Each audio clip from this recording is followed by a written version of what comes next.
Henry's Freedom Box, a true story from the Underground Railroad by Ellen Levine and Kadir Nelson.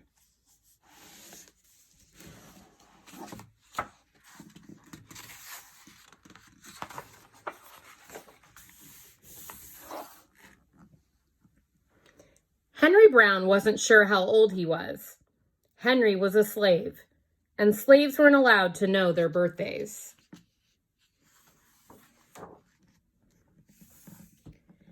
Henry and his brothers and sisters worked in the big house where the master lived. Henry's master had been good to Henry and his family. But Henry's mother knew things could change. Do you see those leaves blowing in the wind? They are torn from the trees like slave children are torn from their families.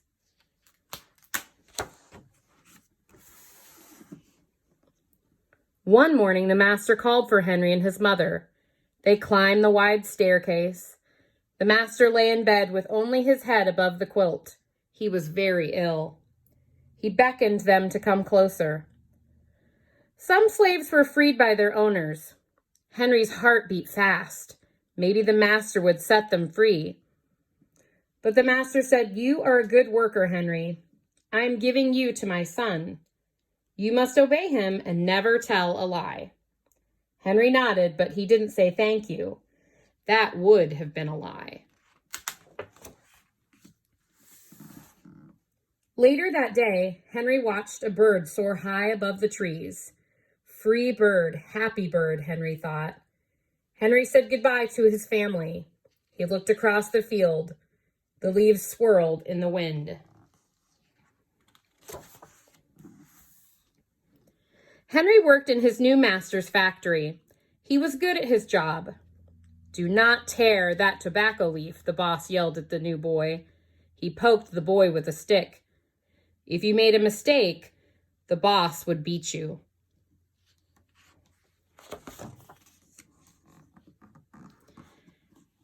Henry was lonely. One day he met Nancy, who was shopping for her mistress. They walked and talked and agreed to meet again. Henry felt like singing, but slaves didn't dare sing in the streets. Instead, he hummed all the way home.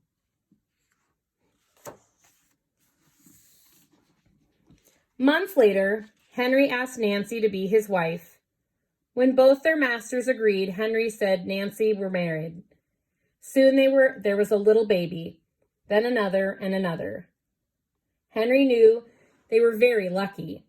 They lived together even though they had different masters. But Nancy was worried. Her master had lost a great deal of money. "I'm afraid he will sell our children," she said. Henry sat very still.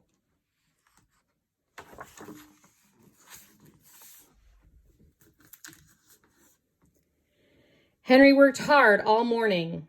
He tried to forget what Nancy had said.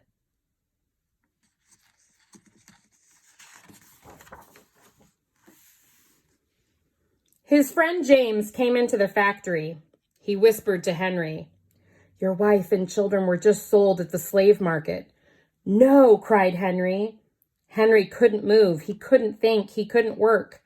"Twist that tobacco," the boss poked Henry.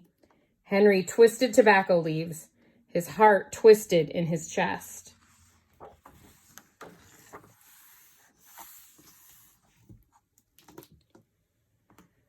At lunchtime, Henry rushed to the center of town. A large group of slaves were tied together. The owner shouted at them. Henry looked for his family. "Father, father!" Henry watched his children disappear down the road. Where was Nancy? He saw her the same moment she saw him. When he wiped away his tears, Nancy too was gone.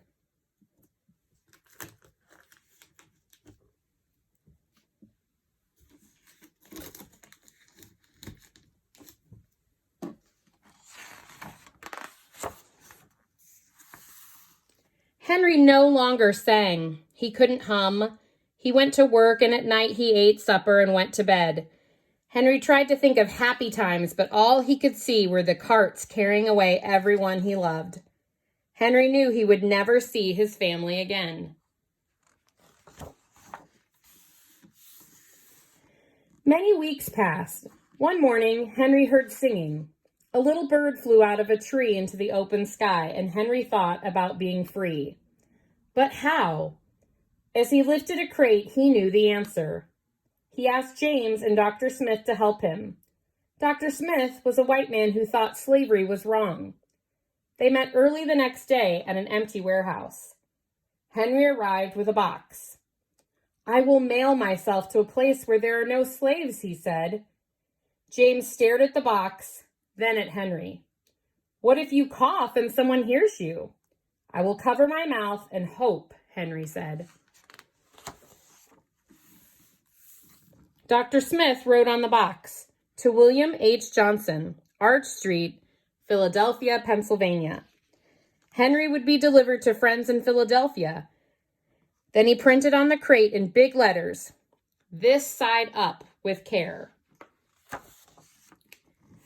Henry needed an excuse to stay home, or the work boss would think he had run off.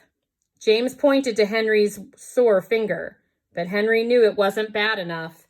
He opened a bottle of oil of vitriol. "No," cried James. Henry poured it on his hands. It burned his skin to the bone. Now the boss would have to let him stay home. Dr. Smith bandaged Henry's hand. They arranged to meet the next morning at 4 o'clock.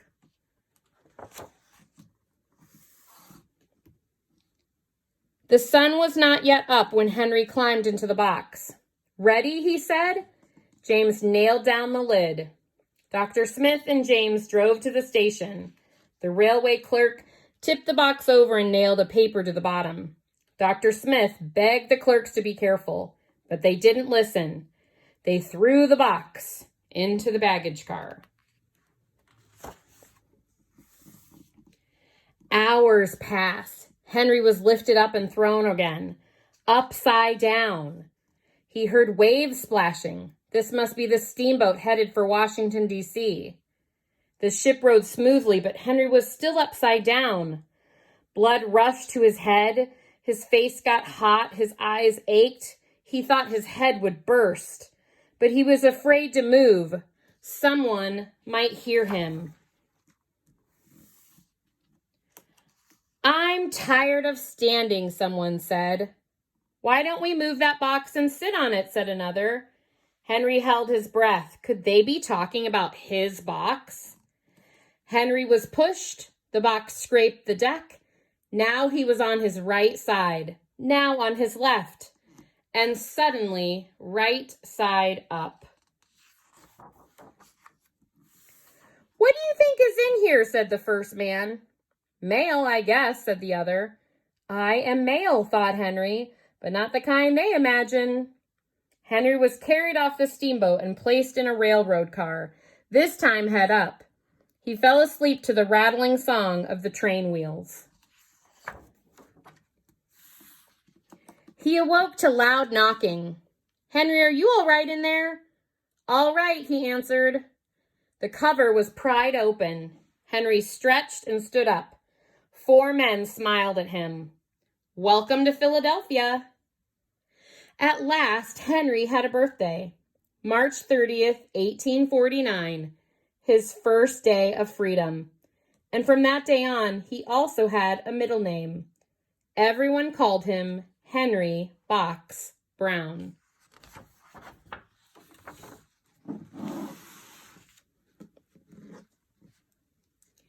The author's note says, in the mid-1800s, there were about 4 million slaves living in the United States. Slaves were owned like tables, or cows, or wagons. Historians believe between 60,000 and 100,000 slaves escaped to freedom. They traveled on what became known as the Underground Railroad. The Underground Railroad, of course, wasn't a real railroad. It was all the secret ways slaves made their way from the South to the North. The fugitives hid in carts, rode on horseback, walked hundreds of miles through forests and swamps, and crossed flowing rivers in summer and ice-bound rivers in winter. They traveled any way they could to reach freedom. Conductors and station masters hid them and had helped them through their journey.